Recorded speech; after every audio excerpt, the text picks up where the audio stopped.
Oh, yeah, this Friday, South Florida, the BKFC welterweight championship is at stake, and no doubt about it, that guy right there, Austin Trout, looking to make history, former boxing world champion, now fighting for the bare knuckle belt. Luis Palomino in your future. No easy task, but Austin, this transition, you're 1-0. You beat Diego Sanchez last year. Everybody's got to be asking you, what's the difference when you go from boxing to the bare knuckle? Because it's got to be like being thrown in the incinerator here. I mean, it gets wild in that circle. It does. The biggest difference is boxing is, in my opinion, it's a pure science. Um, BKFC is more, it's a fight. You got to have your science in there. The smarter fighter wins, in my opinion, still. But that smarter fighter better be able to fight nonetheless. Because, you're going to end up scrapping sooner or later. And whether you can take a punch and keep going is you're going to find out. Yeah, indeed. Indeed. We're certainly going to find out at BKFC 57, Hollywood, Florida. And we mentioned Luis Palomino. So, Austin, I don't need to tell you his accomplishments. He's the pound-for-pound king in BKFC, 9-0 in the promotion, the current lightweight champion. And he also formerly had the welterweight crown, but was stripped due to inactivity. So from you coming with the boxing brain, and let's be honest, you were a crafty, slick, southpaw, pure boxer. How do you deal with this monster come Friday night? We're gonna have to fight his ass, right? Like I said, he's coming, and in my opinion, his best bet is to make it ugly, make it a rough fight. So, not that we want to fight his fight, but we can and we will if we must. And I think we'll be better at it than he is in my deep down side. I believe I'm the better fighter, and I'm gonna show him not only the grit but the skill. And we're gonna try to dominate this because I'm going in his backyard. So decisions ain't my friend. So how did you end up here? That's really what I want to know, because you're on a 6-fight win streak in boxing, 38 years old, but we've seen you last calendar year. You've been actually jumping around the globe for opportunities. When that call rings and they're like, that call, and they go, hey, you got to take the gloves off, though. You got to fight that UFC guy. You got to get in this circle here. It's not for everybody. And also, not every boxer can make this transition. What was that conversation like for you? So, I was a fan of it, and I was telling the boys, watching this bare knuckle game, I would do that if the right opportunity presented itself. Lo and behold, last February, shout out to Nelson Lopez, my man called, was like, hey, would you do bare knuckle? I was like, yeah. Guess who though? They said Diego. Said, oh yeah, bad. For sure. So as you said, I'm on a 6-fight win streak. My last fight that didn't go my way was a draw with Terrell Gaucher, who was an Olympian. I'm just looking for the opportunity. Like you said, I'm 38. I don't have time to sit there and wait for a year to go by for some opportunity to come. Staying busy is in my best interest, especially at this old age. And I don't feel old. I'm just quoting what everybody calls it. But it's not good for me to just sit down for a year and then go fight some killer. And that's what was going on in the last few years of my career. So I've just been trying to avoid that, staying busy, taking fights, getting opportunities wherever I can.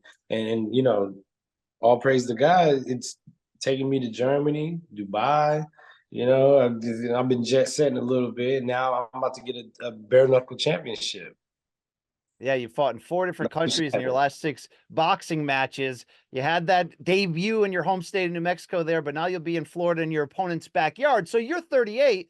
Luis Palomino's 43. So, age these days is all relative, and it's maybe not what it used to be. But what do you feel like when you get in there and train at this age? Is it I can be the best as I ever was on any given night? I'm just, with experience and with smarts, I work smarter, not harder. I still work hard though. So, training, I still enjoy training. I still enjoy getting in shape. That's, the process. I don't allow myself to get too much out of shape. So, because I didn't like getting from out of shape to in shape. What I like is getting in shape to better shape. So let me rewind that. I hate having to get in shape. But I do love getting into great shape. So now, I the discipline between fights has been a lot more tight, and I just been able to get to, elevate. I feel like, I'm in the gym sparring with a lot of these guys. I got this Team Combat League coming up in March. I'm coaching, and really, really uh, I'm really pressed to tell these guys, like, if you can't beat me, you can't fight. Like, from middleweights down, you know what I mean? Nah, light heavyweights down. If you can't beat me, you don't get a spot. I'm taking your spot. But not for real. I got a good group of guys, and although I'm talking trash, I wouldn't test none of them. Them guys are fighters. Yeah, for real, for sure. From an accomplishment standpoint, you've been the junior middleweight champion of the world. You fought Canelo in the Alamo Dome in a unification. You beat Miguel Cotto in Madison Square Garden. You've done some things, Austin, and you've done it, by the way, in a very great story of somebody who was never maybe the first pick of the boxing promoters. I remember when you won your world title in Mexico, of all places. What would a BKFC belt actually mean? I mean, at this point, you'll collect the checks while you can still get them. But from a sporting accomplishment, what does this value hold for you? I mean, I feel like winning this belt will make me like the Deion Sanders of combat sports. Two-time world champion. That's not too shabby. And even if the BKFC is a new baby, but they got some real fighters in there.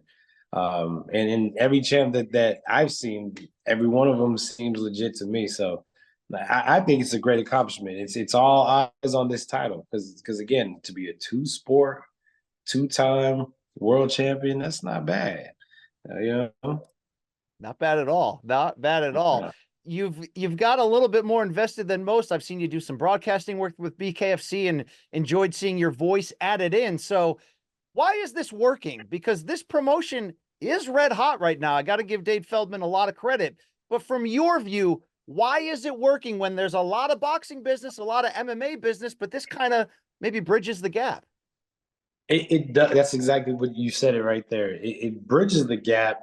Taking the gloves off is a great equalizer. You got somebody who may be faster, have more skills, but you got somebody who could take a punch and give a punch. Like my man Mike Perry. He's never been the most skilled guy in the ring, but he has been definitely the toughest, and it's worked for him. And his game plan is to punch your fist with his face, and then punch your face with his fist. And this sport is perfect for guys like that. And the fans win every time someone like Mike steps in, or someone like even Baboon steps in.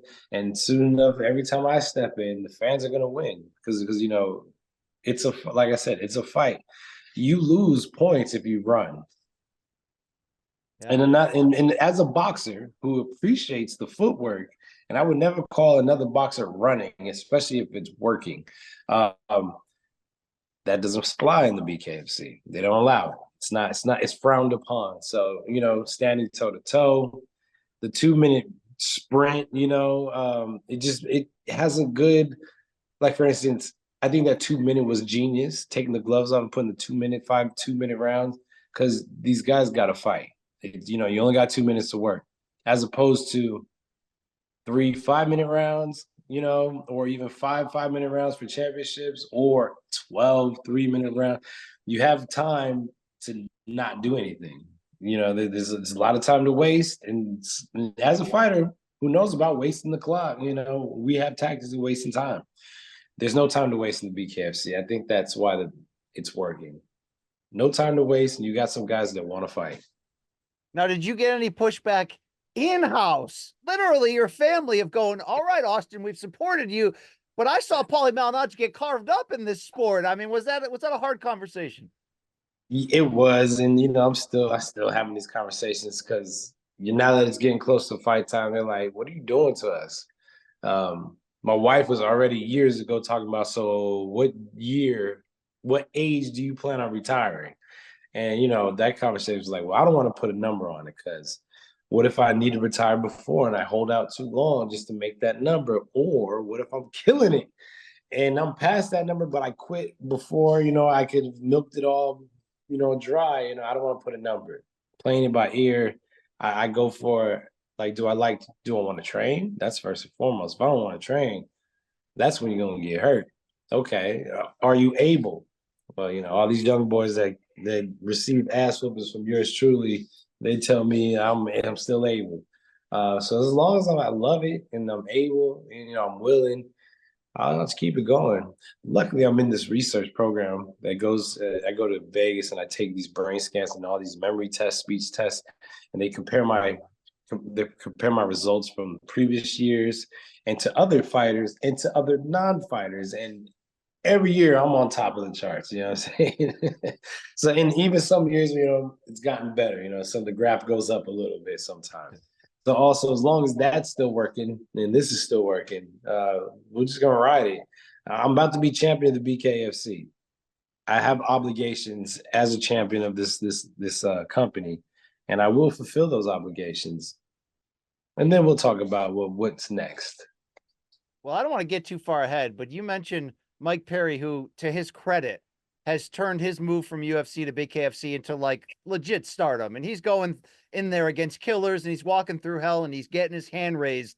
If you become welterweight champion, you're really not that far away from Mike Perry's, fighting weight. Is that a future coming attraction that you'd be interested in? It sounds like that's where the money's at. But Mike Perry, I'm not even a 165 pounder for real. I still make 155, 154 fairly easy. Coming up to 165 was the best deal I could get. I wanted to fight him at 155.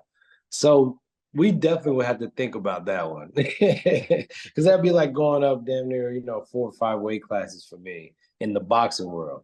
I know it's really two. He's what, 175 or 185?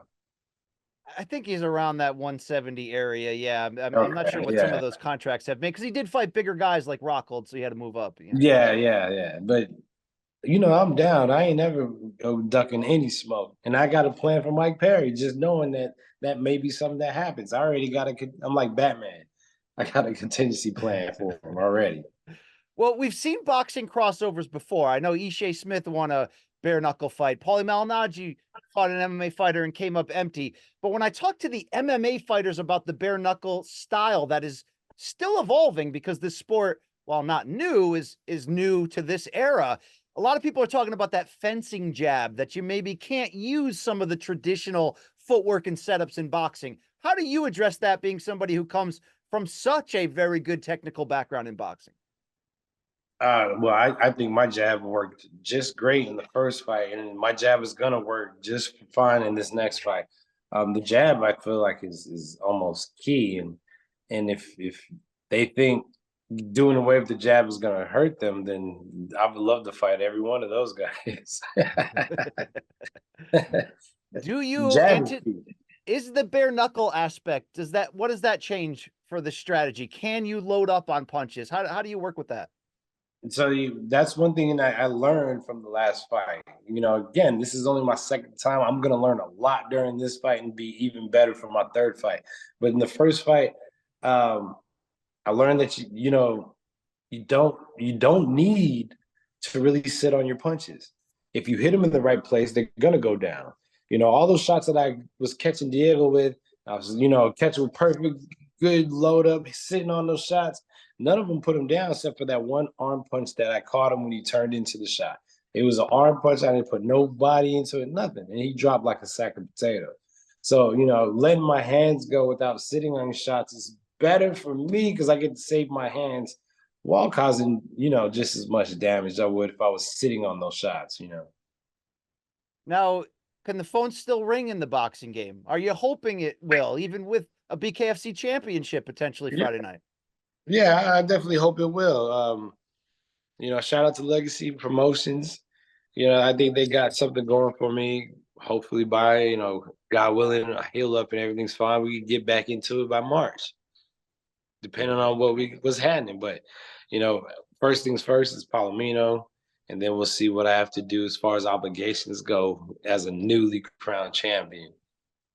How do you look at what you've accomplished in boxing? I ask this a lot because I'm curious of guys. Some guys will surprise me and say, for everything you might be excited for me that I accomplished. I didn't reach my goals. Have you reached or exceeded the goals that you set out with when you first got into this game? Well, and to be honest, no. I wanted to be the undefeated, undisputed world champion. I got to be undefeated world champion, but I never got that undisputed. Unfortunately, looking back, I had a good career. I have a good career. It's nothing to shy at. It's nothing to be ashamed of. It's something to be very proud of. For me, those losses, it's really hard to get past. It's like, yeah, I had some good wins, but a lot of my good wins, no one got to see. Yeah, thank God they got to see the Cotto win. But I was in Panama fighting Nilson Tapia, who was the Colombian champ, and I went to Canada and fought the Canadian Haitian champ, and I had some real good fights that nobody really got to see. But all my big losses, everybody got to see. You know what I mean? Well, you fought well in a lot of those. I think you gave the Charlos each of them their toughest test to date on their rise up. I mean, I've told you for years, there's a conspiracy theory that you could have scored it for you over Canelo. That's the score I had. I don't know what was going on with that open scoring that night. They had it like 8-0 on one scorecard. I mean, what are we doing here, Austin? Yeah, and those are the stories that are not told, because when you just see it, it's just the L. But there's more context to that loss than just seeing it on paper. So I'll get over it one of these days. But you know what? Being a BKFC champion helps me get over it. I could go look back at those glory days like they were the glory days. Wasn't the ending I wanted, but I was there, and I like you said, I gave both Charles a run for their money. I was whooping Herd's ass. I was probably one of the last people besides Triple G that walked Canelo down for 12 rounds. So none of that's nothing to shy at. I'm proud of what I've done. Absolutely. And when we talk about that 2012 night in Madison Square Garden, which I think should be talked about more because it was such a exciting upset when he went in there. I mean, Margarito, Mosley, Judah, legends, they couldn't beat Miguel Cotto in the world's most famous arena. When you go back to that night, I remember being ringside. It was supposed to be, what was it supposed to be? Cotto Canelo next? I mean, you spoiled that. Yeah. The pressure on you. You had Showtime All Access cameras following you. You really turned out that night. When you look back, what are you most proud of? Well, I told everybody, I was like, man, Cotto ain't winning this fight. I'm telling y'all right now. Everything worked out as we planned it, but that was not the plan of everybody else. So, in fact, one of the funniest moments of that night was the WBA. Usually when you win a belt, they'll make you your own belt later, right? Because they don't know whose hands are going to change. So you take your pictures with the former champion's belt, and you do all that, but you give it back. They thought Cotto was going to win, so they made a new belt. And once I won, man, they had to give me a new belt. So now I got multiple WBA world title belts. That was cool. I believed in me. You know what I mean? I ain't need nobody else to believe. Well, hey, same story entering Friday. As long as you believe, you got a huge opportunity. Unbeaten Luis Palomino in front of you. Let's close with this. What'd you say his nickname was? It's the Baboon, right? The Baboon, yeah. I mean, this guy had a very decorated MMA career, by the way. But what he's done in BKFC is where he is really putting the stamp on what makes him so dangerous. How do you beat him Friday night in South Florida? Well, Palomino, he's got a good mix of he's good footwork, good speed, good power. And he's got that weird rhythm. He kind of jumps in, he'll blast you, he'll stand out. I think for me, dictating the pace, dictating the rhythm, stepping to him and not letting him dictate when he wants to attack is going to be key. It's going to be a lot of mind games that we're going to execute with our skill. Hey, it gets dirty in the clinch there in this sport, Austin. I don't know if absolutely. I can tell you that. All right. Yeah, all right. absolutely. In fact, the first fight, I initiated the clinch and I bodied Diego in that clinch. He didn't want to hold me no more, man. There it is. Austin, no doubt, Trout. By the way, always a pleasure to chat with you. One of the good guys in this combat sports game. I wish you well. Friday night, BKFC 57, the welterweight title on the line. Go get him. Thank you, man. Have a good one, Brian.